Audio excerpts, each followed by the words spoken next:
The Alex Jones Show, because there's a war on for your mind.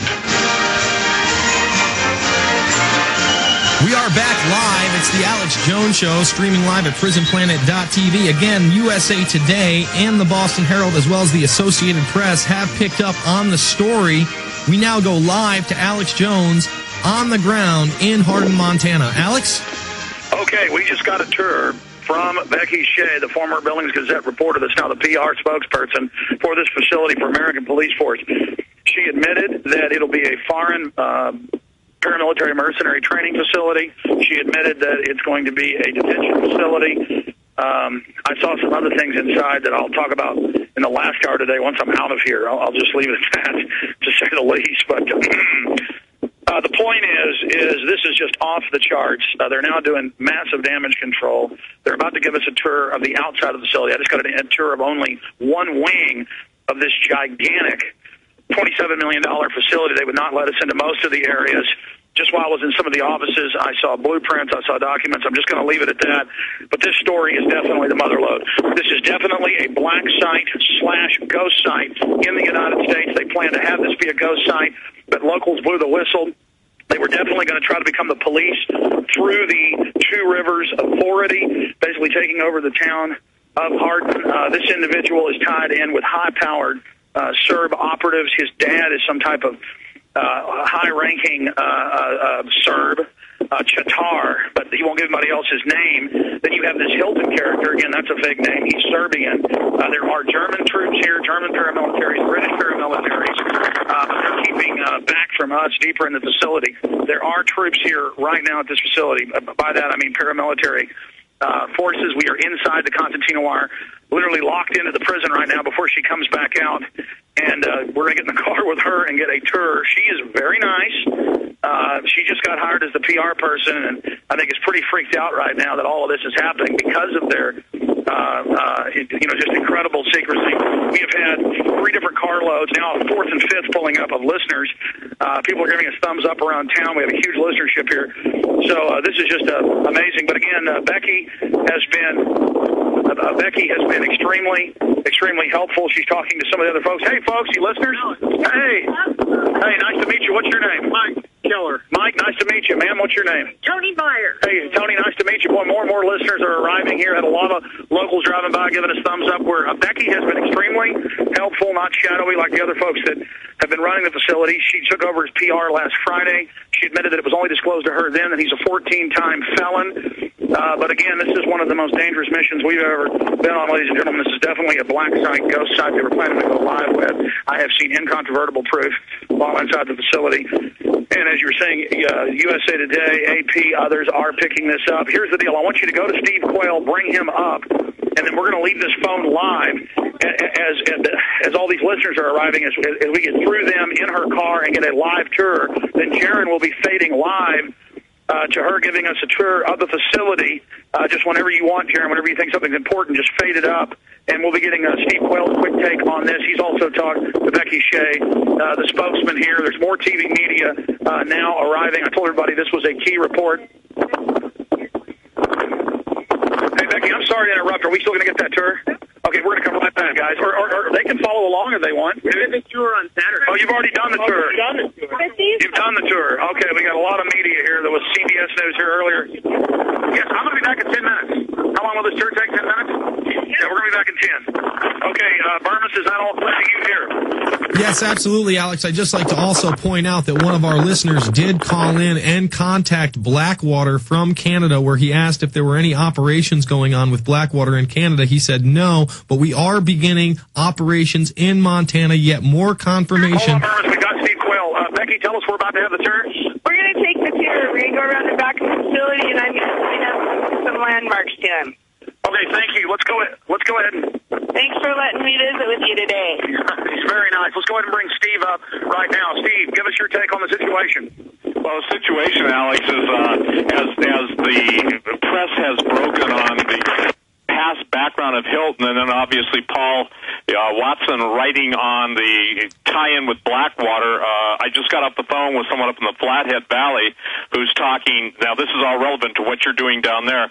The presence of Blackwater training foreign military up in the Canadian border area between the Flathead Valley, and up to Eureka, Montana, etc. So the point is that given the nature of, and by the way, I talked to Becky Shea yesterday too, the lady you're talking to on the phone, and my film crew that I had sent down there was down there yesterday.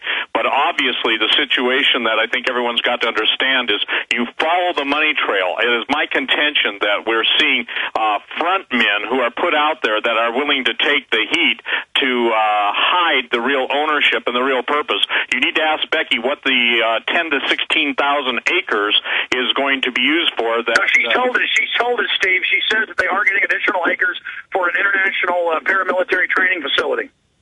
Well, and again, ask her then who the international paramilitary is going to be trained for. Because as Alex, as you and I are on the radio right now, I'm getting people that are listening in to us saying that they're observing. And you flew into Billings. Did you fly into Billings?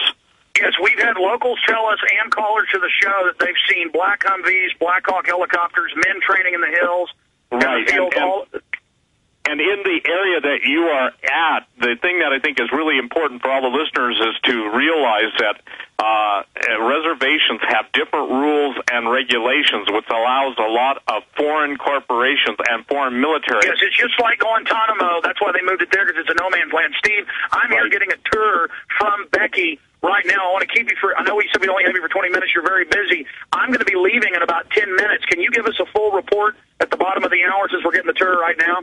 Sure. And Alex, are you going to possibly call me off air, because I would like to meant to call you this morning, but things started moving so fast. We are in one of the police vehicles that had the Hardin police. You're in my company. Yes. We're in the company car that did have the decals on it saying Hardin, correct?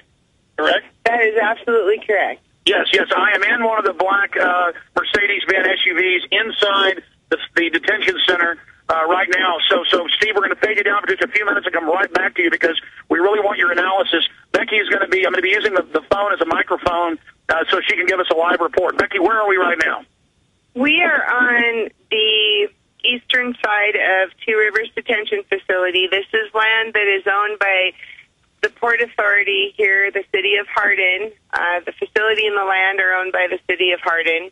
And I'm going to point out the boundaries of our land, where the boundaries are to our good neighbors, the Crow Indian Nation, and where we intend to do some construction on this property.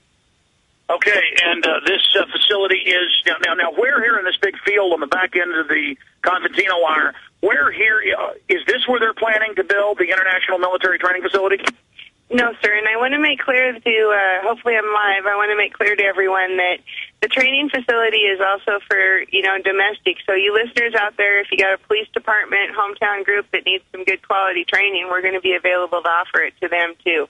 Sure, and what about Blackwater connections? We've been hearing a lot about that, and the company in several places has bragged that they have Blackwater connections. I've heard so many names that it's just absolutely phenomenal to me. We're not disclosing the name of our parent company, and that's it. We're not disclosing the name of our parent company. We stand alone. Oh, there's a parent company. Well, there is a parent company of American Police Force. There is an umbrella company. American Police Force stands alone as a corporation, and we are American Police Force. We are who we are. But if it's a secretive group owned by a secret group and it's headed by a 14-time felon, and then they were putting police decals on their vehicles the first few days, don't people have a right to be a little bit concerned about this, Becky? I think people have a right to whatever feeling they want, and I hope that, Alex, I've entrusted you and your crew. We've talked for, an hour? You were very nice. I think you're very nice, genuine, but general, but No, let me finish. I think we've talked for about an hour. You've got the context, and I'm trusting you to explain to your audiences that, this is my company car, and just share with them all the information I've shared with you. But, Becky, there are newscasts where the locals and the people at American Police Force were saying they wanted this to be Guantanamo Bay West. That was on CNN. That was not American Police Force, and I'd ask you to go back and recheck your sources. That was too. So they've not been requesting to have this as a facility to hold detainees? No, sir, and please, everyone listen carefully. Two Rivers Detention Facility will not hold Guantanamo Bay nor other multinational offenders. We're a minimum and medium. Why did I see documents on the wall, blueprints saying foreign alien detention facility? That's the former leasee who was here. You also saw documents on the wall that said civigenic surplus. When CEC pulled out of this facility, they left everything from letterhead to 2-year-old packages of mustard in my desk, Alex. Those people walked. Okay, we're going to skip this break, okay? Is that clear? We have time to skip the break? Genesis? Correct? Yes, sir. Are we live? Yes. Okay, we're skipping this break right now. Steve Quayle, we're going to go back to Becky here in just a moment, but I'm going to hand the phone to her, Steve, for any questions you've got for Becky, the spokesperson for American Police Force here in Hardin at the detention facility. We are on the property right now. Here is Becky. You wanted to talk to Steve Quayle, Becky. Here you are live on the radio.